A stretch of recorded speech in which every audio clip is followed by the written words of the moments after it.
Kamu kenapa? Sulit belajar teh. Oh, kamu sulit.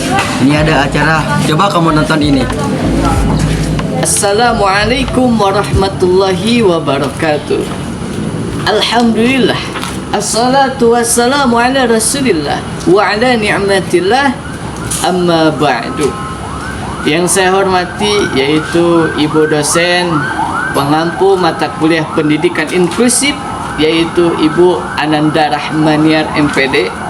Semoga Ibu senantiasa diberikan keberkahan oleh Allah Subhanahu wa taala, dilancarkan setiap urusannya, dipanjangkan umurnya lagi berkah, dan juga senantiasa diberikan kesehatan lahir batin. Perkenalkan, saya Ramdan Jailani dengan NIM 230090003. Di sini saya akan menjelaskan atau mempresentasikan tentang hambatan belajar. Hambatan belajar itu adalah salah satu faktor siswa atau peserta didik dalam belajar.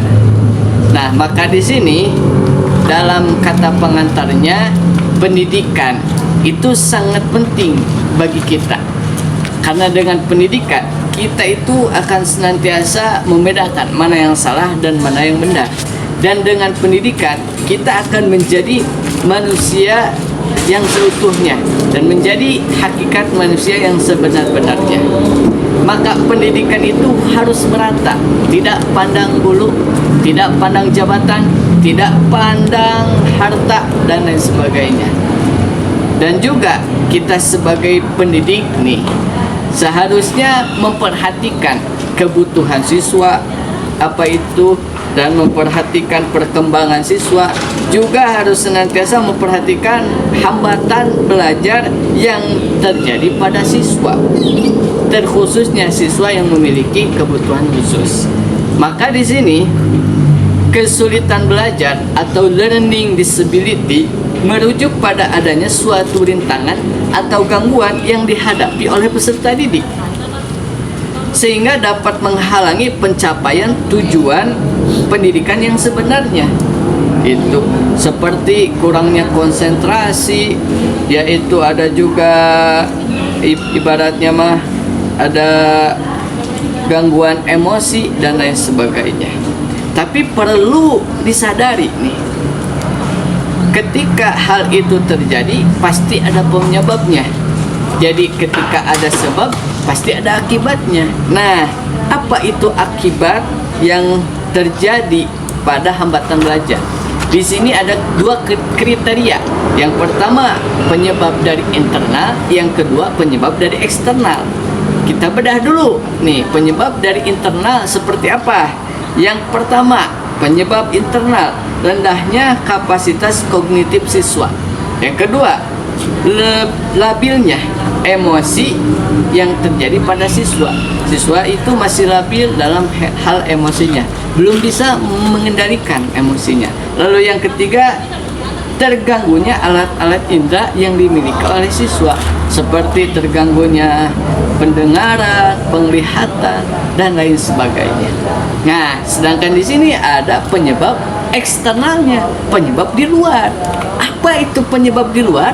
Nah, yang pertama faktor genetik atau faktor dari keturunan. Maka ada peribahasa mengatakan buah jatuh tak jauh dari pohonnya. Jadi kalau orang tuanya memiliki sifat seperti itu, maka akan turun ke anak seperti itu gitu. Makanya kalau kita ingin jadi anak kita ingin pintar, kita sebagai orang tua harus pintar dulu gitu ya. Yang selanjutnya yang kedua, faktor medis. Nah, beberapa kondisi medis itu dapat berdampak pada kesulitan belajar anak. Yang selanjutnya ketiga ada faktor neurologis, dan yang keempat ada faktor teragonetik. Nah, itulah hal penyebab yang terjadi pada seorang siswa atau hambatan belajar siswa yang berkebutuhan khusus. Sekarang kita lanjut ke macam-macam kesulitan belajar. Nah, yang pertama itu ada kesulitan bahasa atau komunikasi. Nah, gangguan bahasa ini salah satu bentuk kelainan yang terjadi pada siswa atau peserta didik.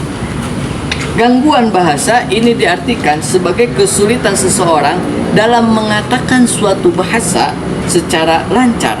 Hal ini disebabkan karena adanya kerusakan pada medan broca dan brokain, seperti keterlambatan dalam perkembangan bahasa dan lain sebagainya.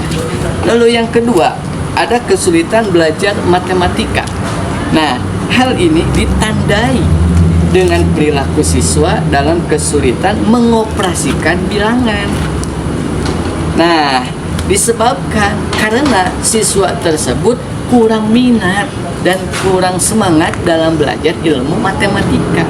Maka dari itu nih, sebagai pendidik harus senantiasa memotivasi siswa agar suka dalam pelajaran matematika dan juga membimbing siswa dalam mengoperasikan matematika. Itu. Baik nih, macam-macam kesulitan belajar yang selanjutnya yaitu kesulitan membaca atau disleksia. Nah, disleksia atau kesulitan membaca ini adalah gangguan belajar yang memengaruhi kemampuan dalam membaca dan mengeja bacaan. Nah, hal ini terjadi karena gangguan dalam proses otak yang mengolah informasi. Maka nih, kita yang bisa membaca dan tidak memiliki hambatan dalam membaca, kita harus bersyukur dan kita harus senantiasa sering membaca nih. Karena membaca itu adalah nafas hidup. Dengan kita membaca, dengan kita banyak membaca, kita akan memperkaya ilmu kita. Lalu kesulitan yang selanjutnya adalah kesulitan belajar menulis. Penyebab ini biasanya dipengaruhi masalah yang ditandai dengan adanya kesulitan dalam mengungkapkan pikiran atau mengungkapkan komposisi tulisan. Selanjutnya ada lamban dalam belajar, yang artinya kondisi di mana seseorang itu memiliki kapasitas kognitif di bawah rata-rata. Biasanya memiliki IQ dari 70 sampai 90. Seperti itu. Kita kan sudah memahami nih macam-macam kesulitan dalam belajar. Selanjutnya kita lanjut ke dalam karakteristik kesulitan belajar. Di mana karakteristik di sini memiliki 3 poin. Yang pertama, karakteristik kognitif, yang dimana karakteristik kognitif ini memiliki kesulitan dalam berpikir atau mengingat suatu ilmu.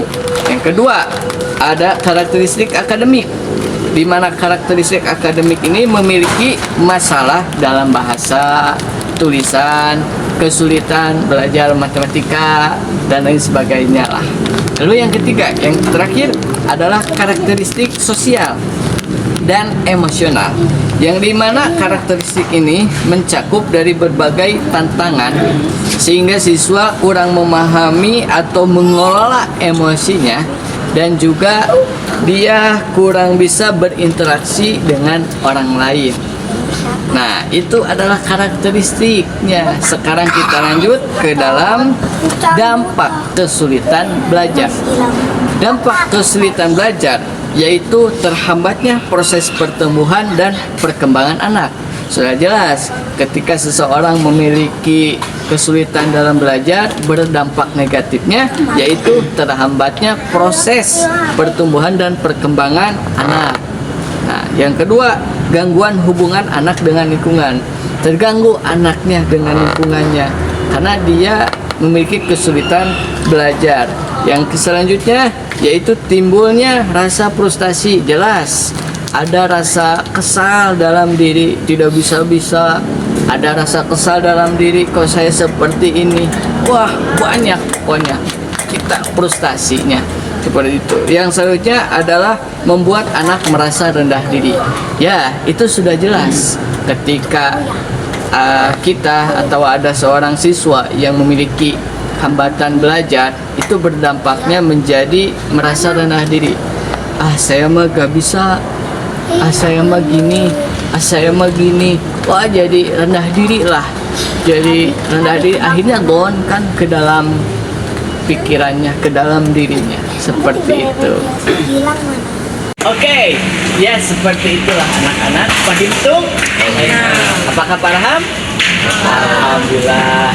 Kalau sudah paham, pertemuan kali ini dicukupkan sekian. Buah durian, buah sukun. Cukup sekian dan hatur nuhun. Assalamualaikum warahmatullahi wabarakatuh. Waalaikumsalam warahmatullahi wabarakatuh. Silakan hidup pulang hukumannya. Adanya, semoga pinter ya. Semoga pinter. Nah, seperti itulah penyampaian dari saya. Jadi intinya, kesulitan belajar atau learning disability itu merujuk pada suatu rintangan gangguan yang dihadapi oleh siswa. Sehingga siswa itu dapat menghalangi pencapaian tujuan pendidikan yang sebenarnya. Maka dari itu, kita harus senantiasa memotivasi, harus senantiasa terus belajar, dan belajar. Apabila kita ada kekurangan, janganlah merasa rendah diri, janganlah merasa insecure, karena semuanya sudah tertakar dan tidak akan tertukar. Assalamualaikum warahmatullahi wabarakatuh.